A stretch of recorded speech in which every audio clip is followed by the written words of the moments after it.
You are Locked On Wolverines, your daily podcast on the Michigan Wolverines, part of the Locked On Podcast Network. Happy Wednesday. We are back doing it. Locked On Wolverines podcast, part of the Locked On Podcast Network, where it is your team every day. I am your man on the ground, Isaiah Hole, publisher of Wolverines Wire through USA Today Sports Media Group. If you're watching on video, then you can see we're starting to fill out the space just a little bit. Just went and got some more stuff from Ann Arbor, my storage unit. It's starting to, there are boxes everywhere and the garage is full of stuff. We're still a long ways away from having this house anywhere close to complete. But nonetheless, speaking of incomplete houses, the opposite of that seems to be in case of Michigan.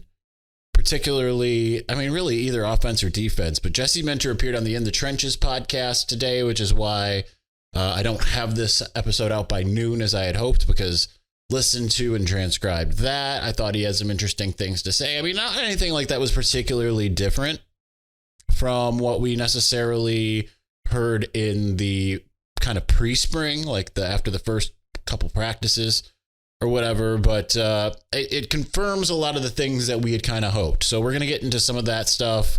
There was a little bit of a Twitter, I called it a kerfuffle between, I think his name is Ian Moore, and from the Ohio State commit from New Palestine, Indiana. He's a 4-star offensive lineman. He got into it with a couple of other Michigan linemen. I want to discuss that just at least briefly, and then we'll see where we go from there. So let's get into the Jesse Minter comments. He ran down the bulk of the defense, and really there's only one place that you sit there and say, I don't know. And that's cornerback.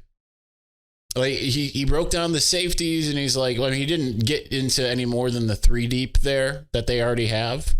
He spoke very briefly on Rod Moore, Makari Page, and RJ Moten. 2 guys being kind of more firmly entrenched, and RJ, as he put it, being a jack of all trades.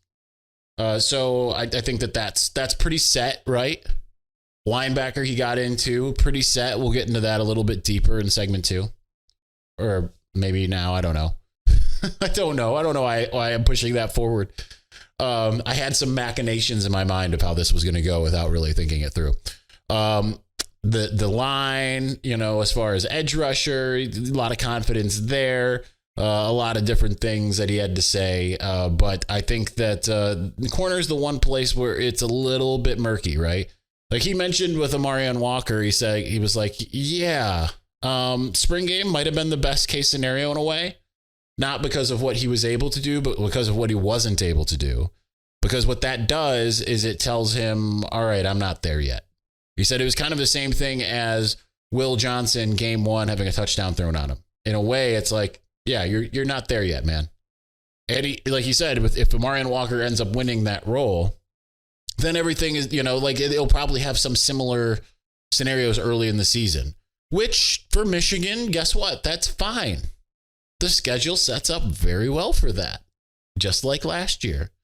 They aren't thrown to the wolves. They don't have to be ready for a week 1 or week 2 showdown against somebody in the same way, right? Like they can make some mistakes early on, because really not until mid-October, or late September, early October, you better be on your P's and Q's, because you're going to Nebraska and then you're going to Minnesota. But that doesn't mean you have to be like at a championship caliber type. Not that you necessarily even know early in the season, right? We've seen that before, where you think that things are really good and maybe they're not. 2013, Notre Dame. 2017, Florida. What was it? I don't know. I lost it after that, but and then sometimes it's the inverse, right? It's 2016 Colorado. Sometimes those early games don't necessarily tell you what you think that they're telling you. But nonetheless, just the fact that they don't really have the bulk of their schedule, the meat of their schedule, until late. Michigan State mid-October. Penn State and Ohio State in November. Maryland as well, sandwiched in between those two. That gives Marlon Walker the ability to kind of grow into his role. Now, Jesse Minter also praised, he said Jaden McBurrows and Keyshawn Harris both looked really good. Miles Pollard in spring ball. And, said having Mike Sainer still, that means that they have an opportunity to, maybe flex him in and all of that kind of stuff. So we will see as far as that's concerned. I don't think there's any reason to be concerned unless it is a full-on debacle by the time you get to that Penn State game, because you don't necessarily need a high-flying secondary until, I would say, those last 3 games of the season. I mean, maybe Nebraska, maybe. But like Indiana's gotten away from being pass happy. Michigan State might try to be pass happy. I don't know. We don't really know on a year-to-year basis what Michigan State really is, because they change their entire team every year. So a little bit of the caffeine in here. So that's probably the one place of concern, but everywhere else feels pretty good. We finally got a deep dive into Derek Moore, which I want to get into here. Why don't I open the window and then close it? That doesn't seem like a lot of good foresight. So Derek Moore, I want to talk about him for a second.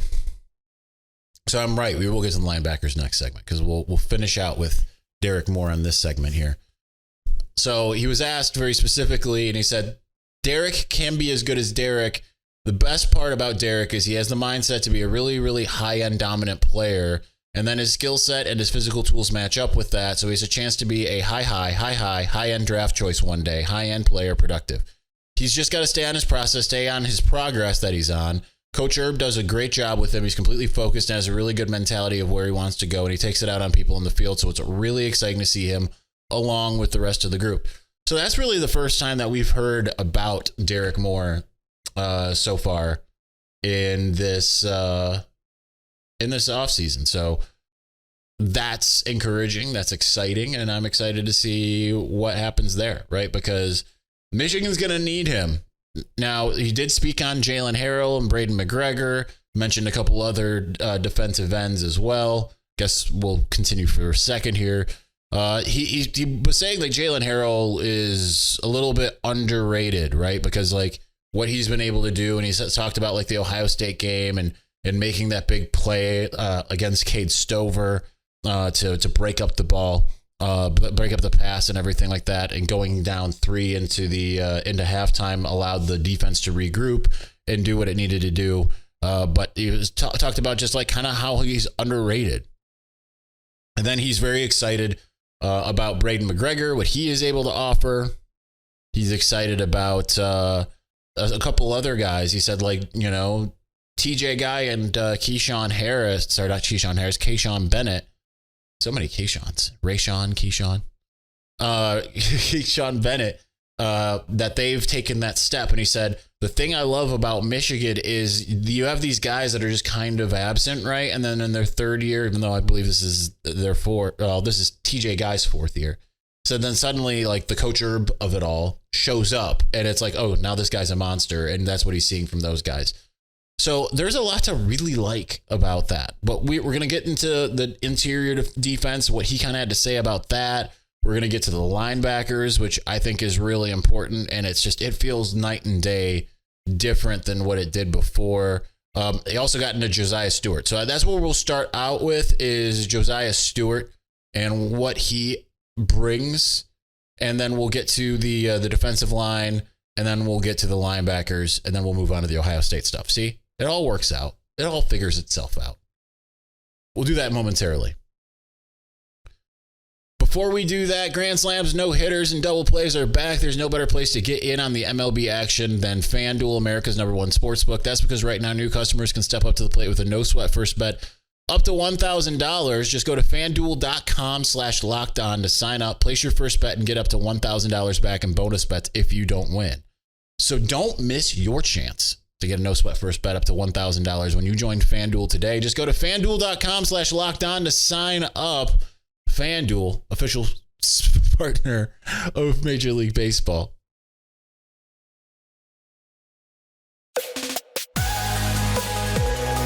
I will will tell you what, I am excited that the sun is out. My neighbors are getting their roof done. I can see it right here through the window that you can't see. And they're not making all kinds of noise like they were yesterday while I was doing the podcast. That was extremely distracting. But it's back up to almost 50 degrees after we had that wonderful November interlude in the middle of April. It's sunny, not depressing. I'm exhausted from continually going back and forth to Ann Arbor, which is about 45 minutes away from here, and moving stuff out of the storage unit and then moving it back in, and all that kind of stuff. I just wish that someone could like figure everything out, build out my storage shelving downstairs, and like put everything away for me. I don't have that luxury. Because moving can be exhausting. It's not all just the moving in and out. It's partially the getting things in place. And I've got furniture in my garage I need to like refinish before I bring it inside. And how am I going to get it inside? I don't know. All that kind of stuff. So anyhow, all right. Jesse Minter continued on. Let's continue on with what he had to say about the edge rushers. He said a lot of great things about Braden McGregor, but we've already kind of heard everything that he had to say. But we got a little bit more of some insight on Josiah Stewart and like how he'll get to be deployed. This is awesome, actually. So he says, Josiah Stewart, I'm really excited about him. So transfer portal edition, Coastal Carolina, true freshman year, 12 sacks, second year they moved his position. I know actually the D coordinator at Coastal is a good friend of mine, and they moved him to a different position. He had a little bit of some injuries he kind of battled. Second year wasn't quite as productive, but when you watch his tape, he plays the way that you want guys to play, really, really physical. He's, in a baseball term, like he's our changeup in a sense of he's 6 foot, maybe 6'1", not as big and as long as the other guys. I mean, it is kind of crazy to think of an edge rusher being like my height, right? I'm 6'1". But he has different skill set as a rusher. And so when a tackle has to block Braden one play, Derek the next play, Jalen the next play, and all of a sudden you throw Josiah at him. And keep in mind, Braden's like 6'6", Derek's like 6'5", Jalen's like 6'4". All of a sudden you throw Josiah at him. There's some good versatility there among those four guys. So I was really happy with this spring, how productive he was. The thing I really enjoyed about him, he and Mikey had a previous relationship. They went to the same high school in Everett, Massachusetts. And the kid just dove right in. Unbelievable mindset. Worker, has changed his body already since being here and just really fits the culture really well. Same thing with Ernest. It's really exciting, again, for the amount of uncertainty that there kind of is on the defensive line. There's also no uncertainty in a way, because you kind of have that faith that there's going to be a bunch of guys that are going to be able to step up. And it's unlike kind of what you would think maybe with like a quarterback or some others. And I this is probably why people trust Ohio State, right? Because they're used to, we went through that lineage, right? Going from Troy Smith to Todd Beckman to Terrell Pryor to, so on and so forth. So people just have faith that quarterback position is going to work out for them, right? Whereas with the Michigan defensive ends, I kind of feel the same way, right? I mean, I think I probably was a little bit more skeptical last year because you lost both Aiden and David all at once. And I know that that's kind of how it's gone. You lost Taco and Chris Wormley at the same time. You lost Chase Winovich and Rashawn Gary at the same time, but you kind of usually have had a better idea of like who's ready. But we have kind of seen, right? Braden McGregor had those same kind of flashes that we saw from like Chase Winovich in 2016, So you kind of have those feelings like, okay, that guy's going to be probably pretty good. Jalen Harrell's a returning starter and has had those flashes and those moments. And even though it feels like he's been around forever, he really is he just started for the first time this last year. And guys get better with experience. We talk about that all the time. And then you add in Derek Moore entering into his second year, Josiah Stewart, and then some of these other guys, former 4-star and Keyshawn Bennett, who's seemingly coming on, TJ Guy, who we've seen since 2019, get some of those opportunities. Or was it not 2019? Was it 2019? I feel like he came in 2019 against Maryland. I think that's right, maybe? I don't know. Memory. But I said we're not going to talk about my memory because I can't remember. Anyway, interior defensive line before we get to the linebackers. I mean, again, it's lots of praise for Chris Jenkins. He mentions Mason Graham for all of a sentence. Here's what he said about Rayshawn Benny. A guy that's maybe most improved in the last year since I've been here is Rayshawn Benny.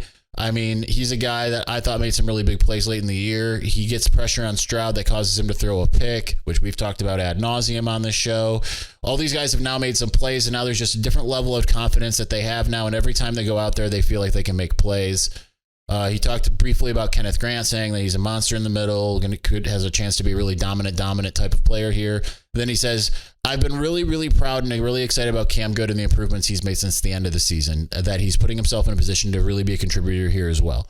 So that's 5, and that's what we talked about. And we'll see if a guy, when he gets on campus, a guy like Trey Pierce can infiltrate that and become that next freshman. So the linebackers are where I want to leave off here with the Jesse Minter of it all. So naturally, he talked about Junior Colson. The first thing he says about him, I think, is pretty incredible. He says, Junior has as high of a ceiling of anybody on our defense.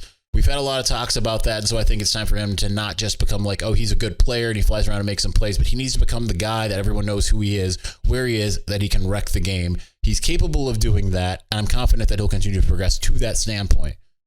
Said some good things about Mike Barrett, and said about Ernest Hausman, kind of pushing both of them.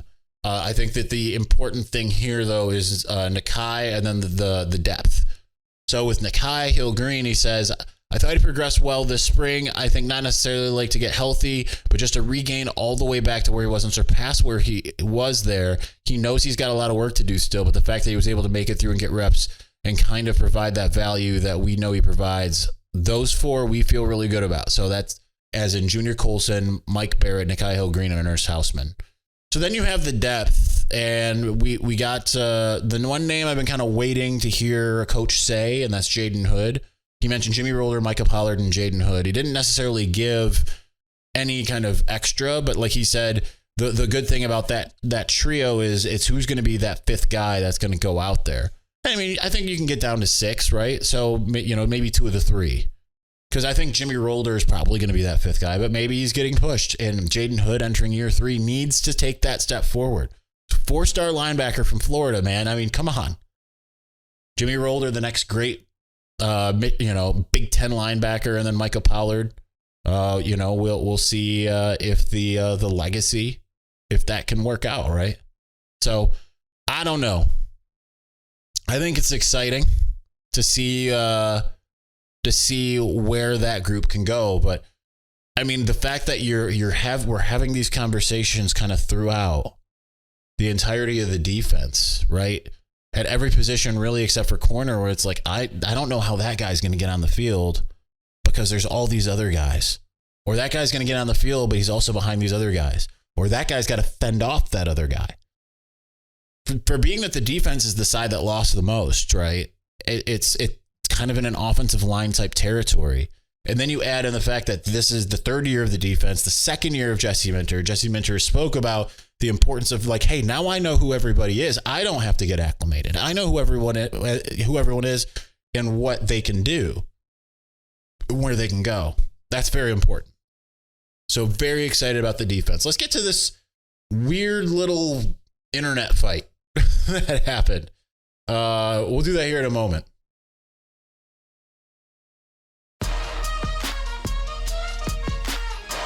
It's nice looking at my little screen here, and I still don't have the lighting very well here, because we don't have the overhead lighting. I don't have as many lights up as I did in the studio and whatever. And this is just our temporary space until I can afford to, build a room from scratch. I mean, not from scratch. It's down to the studs, but I need insulation, drywall, flooring, yada, yada. And then designing and all of that kind of stuff. It ain't cheap, man. I think I spent like $2,000 or $3,000 designing the old studio space. This is no design. This is just lights and now a bookshelf. And for those who listen, you don't care. You just are listening. More people listen than watch still, I think. So, but I act like everyone watches because it's where y'all see me anyway. All right, so let's get to this weird little Twitter thing. So, ironically, while we've been doing the show, Hayes Fawcett from On3 just posted about South Carolina maybe having the best offensive line class at the moment. But last night he posted like, okay, Michigan, Ohio State each have 4 offensive line commitments each. Ohio State has 4-star Ian Moore, 2 4-stars in the Armstrong twins, and 3-star Mark Nave. Michigan's got Andrew Sprague, Blake Frazier, Luke Hamilton, and Ben Roebuck.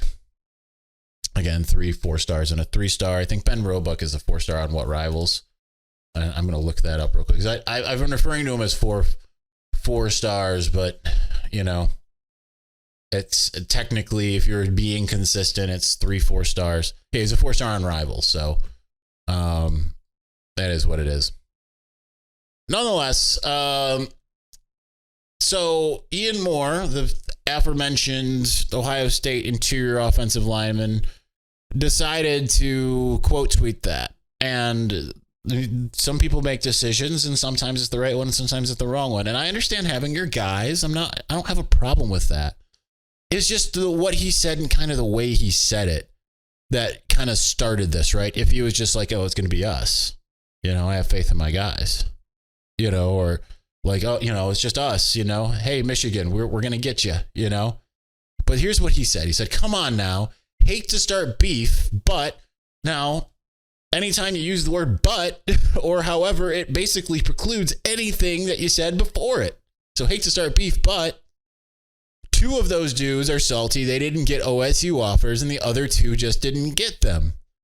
I've been to camps with everybody on that list except for Mark. Mark's a dog, though, and he's talking about Mark Nave, the Ohio State commit, and the Blake kid, and I can tell you the Bucks are on top.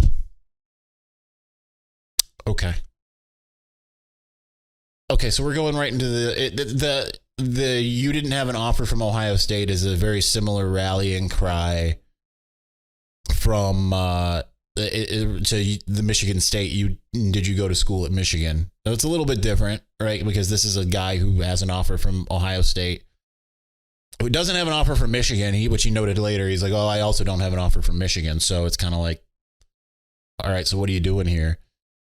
Ultimately, it doesn't really matter because, like, I went back and looked, and out of all of the linemen that Michigan's had on these Joe Moore award-winning lines, the only 2 that had Ohio State offers were Trevor Keegan and Zach Zinter, right?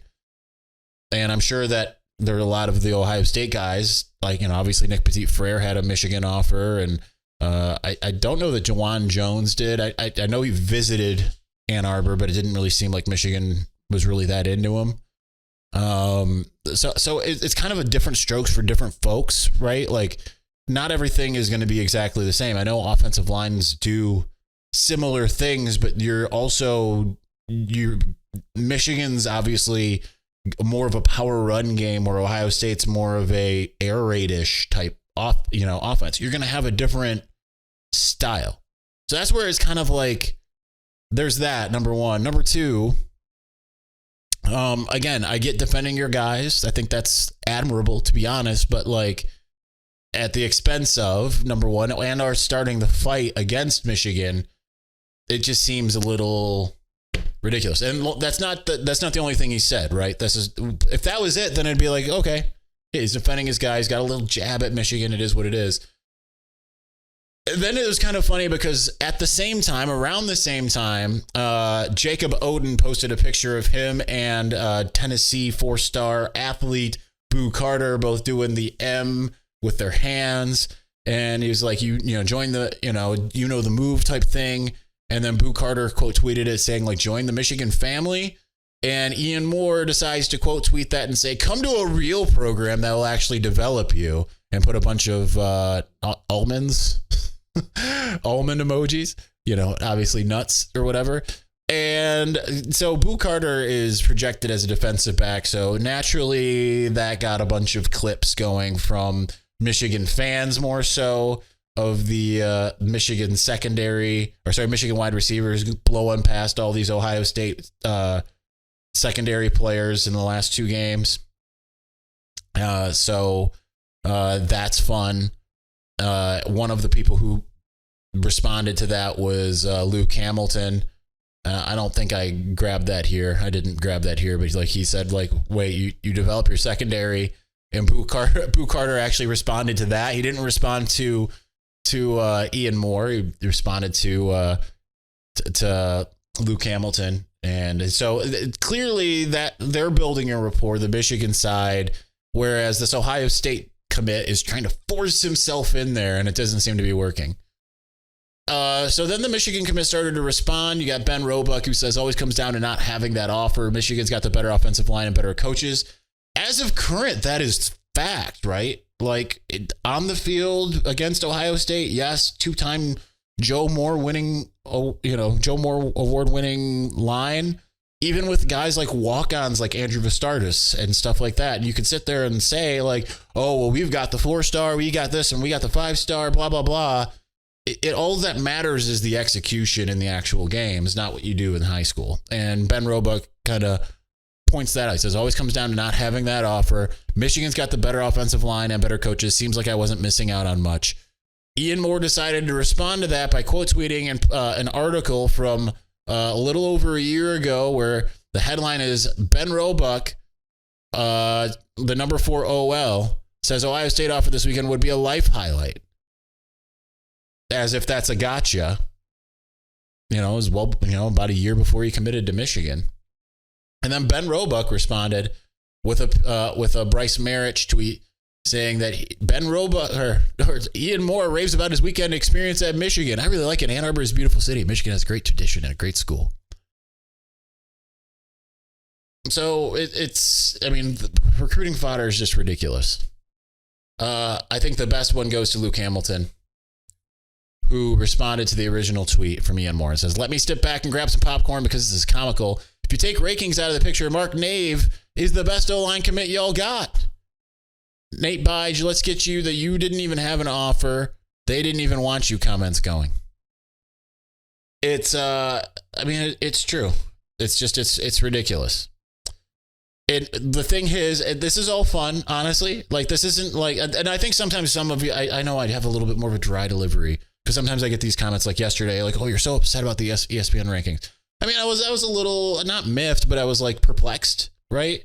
Like, I'm not mad at any of this. None of this is making me mad at all. I think it's all in good fun, but it really is kind of like, why poke the bear, especially when that bear at the moment is owning you, right? Like, we're not looking at this as a situation where Ohio State's offensive line has been the dominant force. Michigan can't get past them, and that's been the issue for Michigan. No, it's been the opposite. The offensive line for Ohio State has faltered terribly in the last 2 years. And before any Ohio State fans say, oh, hey, the first half, we did really good. Okay, what happened in the second half? Because you got worn down. Earlier in this show, I thought we mentioned Rayshawn Benny. And I've mentioned also a bunch of times Braden McGregor. Those guys breaking into the backfield and causing havoc because that line broke down in the second half. It's just self-awareness, and don't poke the bear, right? Because those guys are going to remember that now. They already remember they don't have Ohio State offers, but guess what? It doesn't even matter. Development matters. Not if you have an Ohio State offer. It's development and how well you play in a game. Those are the things that matter the most. And ultimately, though, all that said, it's all fun. This is what the rivalry should be. I ain't mad at any of it, but it's fun to talk about. Certainly, there's going to be some comments cheering and jeering. I probably won't read any of them. Maybe I will. I don't know. We'll see. That's going to do it for us today. Mailbag is tomorrow, so get your questions in on Twitter. Respond to my tweet, and we'll get to that. So thank you for watching. Thank you for listening. We'll be back on Thursday. Peace.